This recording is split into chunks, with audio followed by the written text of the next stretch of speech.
Some of you might know the case of Malala Joya, who was in the parliament and spoke out against the warlords and the fundamentalists who were in the Karzai government, and how she was attacked and forced to out of parliament.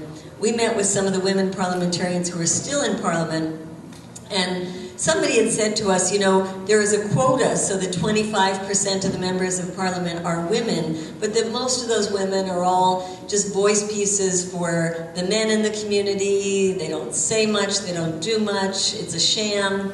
And somebody else said to us, you know, don't think like that, because as repressive of things are and continue to be in Afghanistan for women, just the fact of women showing up in parliament, the fact of being there, the fact that they have to then confront these anti-women fundamentalists within the parliament is in itself a step forward. And one of the women that we met with is a medical doctor, and she says that they're seated in parliament according to alphabetically, and you know, not women here and men there. And she says, you know, I'm sitting next to this guy who's one of the Northern Alliance warlords and really anti-women, and I just take off my scarf while I'm in there, and I just look at him, and he has to sit there with me, he has to look at me, and he said that in itself is such an education for these people. So women are taking great risks to do the kind of organizing work, to be in parliament, to be in their communities. There's a group called Women for Afghan Women that is organizing shelters for battered women. There's the group Women to Women International that is organizing, helping to teach women and give them some economic independence. So there's a lot of positive work going on. But one of the things that was hard for me to hear was a lot of the people that we met with, and particularly the women, being afraid. They don't want the U.S. troops there. They were certainly against, the majority of people we met with were against having 40,000 more troops. But they were afraid of what would happen if the U.S. troops left immediately, and said that would be a vacuum that would lead to the Taliban taking over or to a civil war. And we said, well, what would you want? And they explained they want a responsible departure of U.S. troops. And that means an exit strategy that will include a couple of things in there. One would be, they do think there needs to be a trained Afghan army and a trained Afghan police force. They say the way the U.S. is doing it now is not working, because the pay that the Afghan military is receiving is about $100 a month, $100 to $120 a month. They say that is not even a subsistence wage in Afghanistan, and compared it to the Taliban foot soldiers who are getting $300 a month. And they said, you know, at least you should pay them as much as the Taliban soldiers are being paid. But more important than that, they said, look, who is the Taliban? The Taliban are mostly villagers. 5% might be ideologically motivated. Another 20 to 30% are people, like we heard in the film, that are people whose lives and whose families and whose communities have been devastated by the presence of foreign troops. And the other 60 to 70% are just poor people who are being hired. In fact, they call them $10 a day Taliban. These people need jobs. And so the women we talked to, they said, look, you know, the best thing you can do for our communities is economic development, providing people with jobs, providing them with the alternatives. And we went to visit a place that was called the Peace and Reconciliation Commission, and it was set up not with any U.S. government support. The U.S. government wouldn't give them anything, but by people from the business community within Afghanistan. And their business was to try to entice Taliban to give up their weapons. And they said that there were about 900 Taliban who had come in and done that, and we met with one who used to be the head of Minister of Communications under the Taliban. And they said, look, you know, this kind of a process is very important, but it's not funded. We don't have the money to really reintegrate people in the society.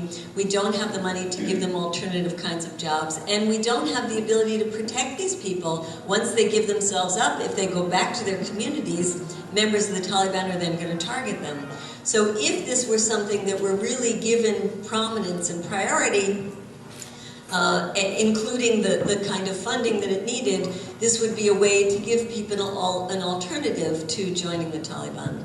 So the women that we talked to that put out their idea of what would be a responsible departure said, putting emphasis on giving the Taliban alternatives, but they also said there need to be peace talks.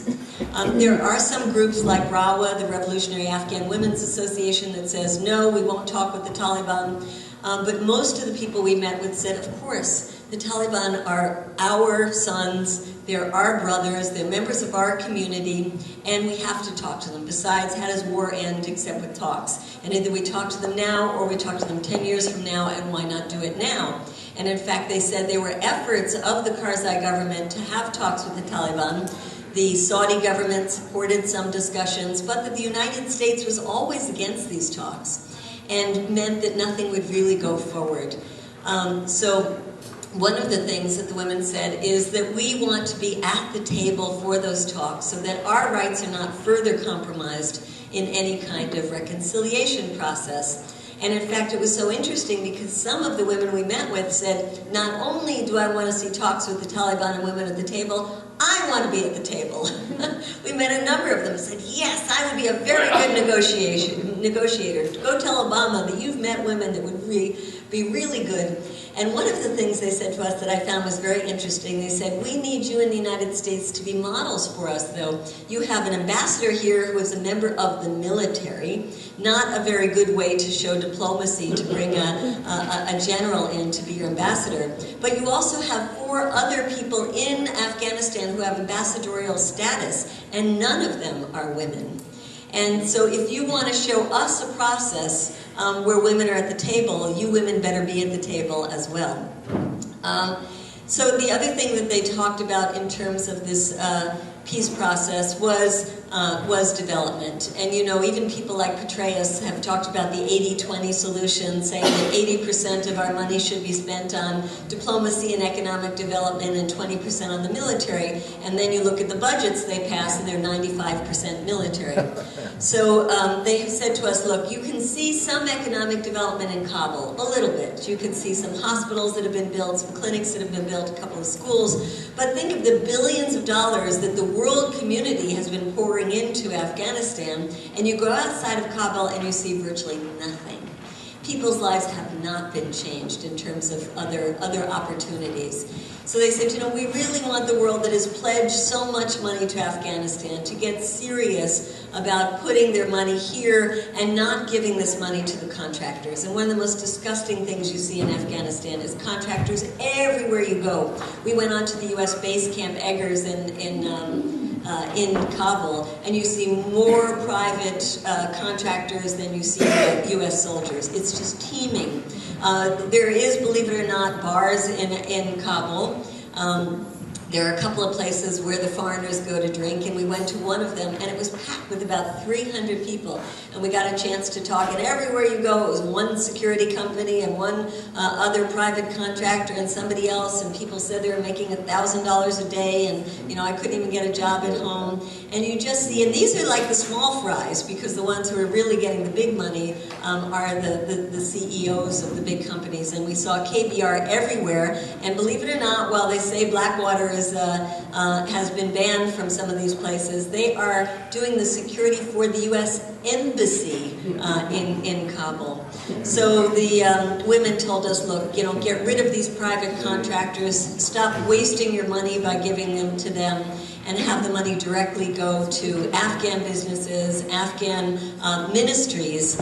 And in the positive side, yes, there's a lot of corruption inside the Afghan ministries and a lot of corruption in the Karzai government, and certainly we can talk about the elections and how fraudulent they are. But there are some good ministries as well, and one of them is the Ministry of Rural Development. They talk about that as the one ministry that is not corrupt and is actually doing a lot of good projects in the countryside. And they said, you know, if you put your money into it will get down to the people. We did meet with the head of AID in Afghanistan. And she had very little to say. She had only been there a month, but one thing she did say is, hey, we recognize there is no military solution. So everybody understands there's no military solution, except that our wonderful General McChrystal, who is pushing this on the Obama administration and on Congress,